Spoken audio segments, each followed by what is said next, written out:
Hello everyone, good morning. कैसे हैं जी आप सब लोग? उम्मीद करती हूँ आप सभी एकदम बढ़िया, एकदम अच्छे होंगे और हम लोग भी एकदम ठीक हैं। और आज है नवरात्रि का 9वां दिन।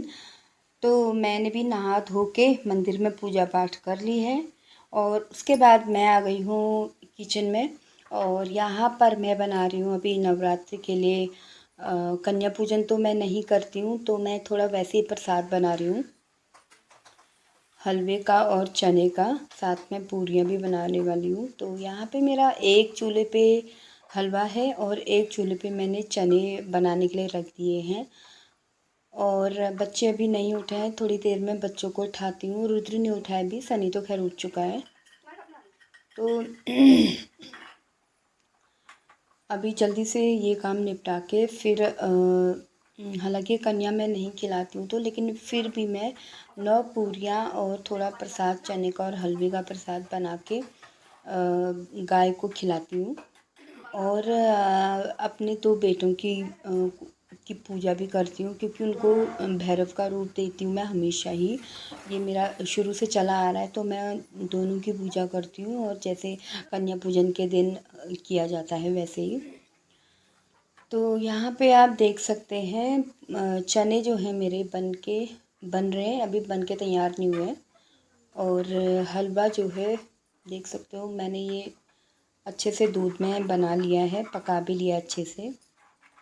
इसमें पूरा मैंने घी का यूज़ किया है क्योंकि सूजी का हलवा नॉर्मल लोगों को ज़्यादा पसंद नहीं आता है। सो गाइस, आप देख सकते हैं यहाँ पे मेरे चने बन चुके हैं और पूरियाँ मेरी हो रही हैं, हलवा भी बन चुका है। तो अब हम करेंगे पूजा। फटाफट से पूरियाँ थोड़ी बहुत बची हैं, फटाफट से इनको भी बना लेते हैं। और उसके बाद फिर हम जाएंगे मंदिर में और मंदिर में सारे भगवान जी को भोग लगाएंगे और हलवा और चने पूरी का, ये देखिए। उसके बाद 2 मेरे घर पे भैरव हैं, उनको भी खिलाया जाएगा। और सारा का सारा फिर 9 पूरियाँ 9 पूरियाँ, चने और थोड़ा सा हलवा गाय को दूंगी, जैसे कि हर साल करते आ रही हूँ। तो सुबह 6 बजे से मेरा आज का रूटीन ये है। नवमी के दिन हर साल जब भी नवरात्र आते हैं तो इसी तरीके से मेरा रूटीन रहता है। बाकी सनी ने नहा लिया है और रुद्र अभी गया है नहाने के लिए। फटाफट ये निपट जाएगा मेरा, तो फिर बच्चों को भी अच्छे से मैं पिठा करूँगी और मंदिर में प्रसाद वगैरह बच्चों को दूंगी। ये देखिए पूरी कितनी मस्त करके फूली हुई है। आटा इतना अच्छा गूंद रखा ना। ये देखिए इतनी सब पूरियाँ मेरी बन चुकी हैं। सो गाइस, पूरा प्रसाद मेरा बनके रेडी हो चुका है और अब मैं आ गई हूँ मंदिर में बच्चों को लेके। तो आप देख सकते हैं दोनों बच्चे अपना नहा धो के बिल्कुल रेडी बैठ चुके हैं और अब मैं कर रही हूँ उनकी पूजा की तैयारी। और साथ में मैंने दोनों बच्चों के माथे पे थोड़ा लाल वाला जो कपड़ा होता है मंदिर में बैठते समय, वही बांधती हूँ मैं।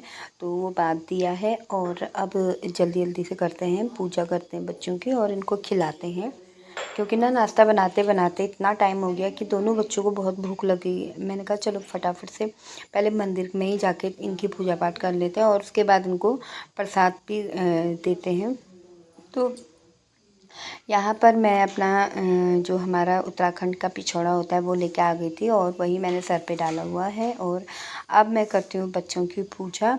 तो सबसे पहले जैसे कि कन्या पूजन के दिन कन्याओं के पैरों को धोया जाता है, बस सेम ऐसे ही मैं रुद्र और सनी दोनों के पैरों को अच्छे से धो लूँगी पानी से। और उसके बाद फिर उनको टीका वगैरह करके उसके बाद जाके फिर मैं उनकी आरती उतारूँगी और देन मैं उसको उन दोनों को फिर खाना दूँगी।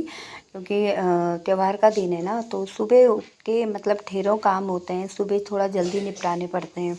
तो मैं उठने को तो मैं 5:30 में उठ गई थी। उसके बाद फिर मैंने फटाफट से नहाना धोना किया और मंदिर की सफाई करी और पूरा मंदिर अच्छे से साफ़ करने के बाद फिर मुझे पूजा करते करते मुझे लगभग 1 घंटा 1.5 घंटा हो ही गया था।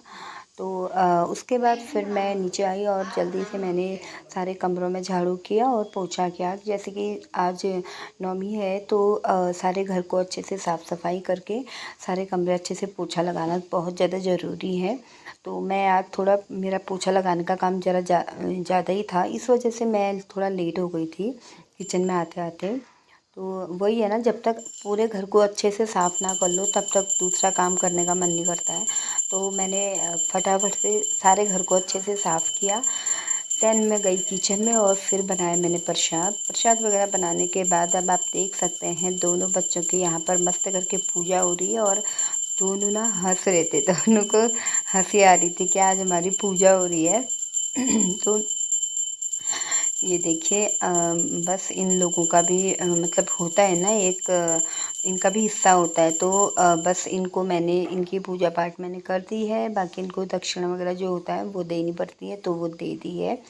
एक्चुअली मेरी सासू माँ खुद जब हम अपने दूसरे घर पे रहते थे तो दोनों बच्चों को भैरव बनाती थी और उन लोगों को की पूजा पाठ आरती उतारने वाली थी। तो वही चीज़ मैंने भी आगे को चलाते हुए बच्चों की पूजा वूजा करके बस बच्चों से थोड़ा उनसे आशीर्वाद ले लिया है। अब बच्चों को फटाफट से देते हैं खाना, क्योंकि दोनों को लग गई है ज़बरदस्त वाली भूख। और उसके बाद फिर नीचे जाके हस्बैंड जी को भी मैंने खाना देना था, क्योंकि उनको भी भूख लग गई थी। वो भी तब से सुबह से मतलब अब ये लोग तो 8 साढ़े 8 बजे खाने की आदत के हैं, तो आज कम से कम 10:30 11 बज चुके हैं, काफ़ी ज़्यादा लेट हो गया है। तो इस वजह से थोड़ा जल्दी जल्दी भी कर रही हूँ मैं। और उसके बाद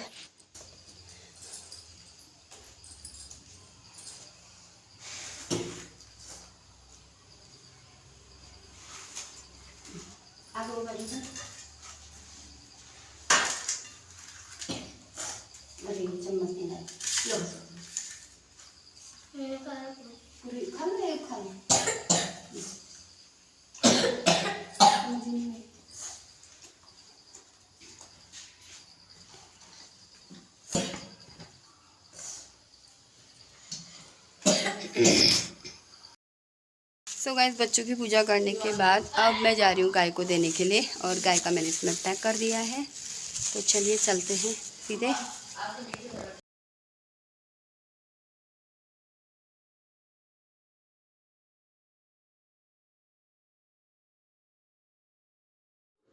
सो गाइस, हम लोग आ चुके हैं जहाँ पे गाय बंधी हो रहती हैं। गाय और भैंस दोनों हैं यहाँ पे। तो ये वाली गाय ना, वैसे तो बहुत सारी गाय हैं बट मुझे ना अंदर जाने में लग रहा था डर। तो मैंने जो गाय एकदम रास्ते पे बंधी थी उसी को मैंने थैला जो है वो खोल के सामने रख दिया था। बट ना बहुत ज़्यादा डर भी लग रहा था, क्योंकि ये ना सबसे बड़ी गाय है और यही मारती भी है। तो कितनी बार तो उसने सर हिला के हमारी तरफ मारने का वो किया। तो मुझे लग रहा था डर, मुझे मतलब कैसे मैं उसको दूँ खाना, मुझे ये हो रहा था। क्योंकि जो इनकी देख रेख करने वाले थे वो घर पे कोई भी मुझे दिखाई नहीं दे रहे थे। हालांकि मैंने आवाज़ लगाई बट मुझे कोई दिखा नहीं, इसलिए मैं यहाँ पे आ गई थी, खुद ही आ गई थी। मैंने कहा देखते हैं, अगर मारेगी तो मैं साइड में किसी बर्तन में डाल दूँगी। तो फिर मैंने फटाफट से ऐसे ही मतलब ऐसे दे दिया था दूर से ही। तो हालांकि खा तो लिया ही था उसने। और यहाँ पे ना इन लोगों ने भैंस वगैरह सभी कुछ बांधे हुए हैं। और मैं पहले से ना दूध इसी डेयरी से लाती थी, बट फिर बाद में मैंने यहाँ से बंद करवा दिया। तो गाइस चलिए, आज के ब्लॉग को इतना ही रखते हैं, मिलते हैं अगले ब्लॉग।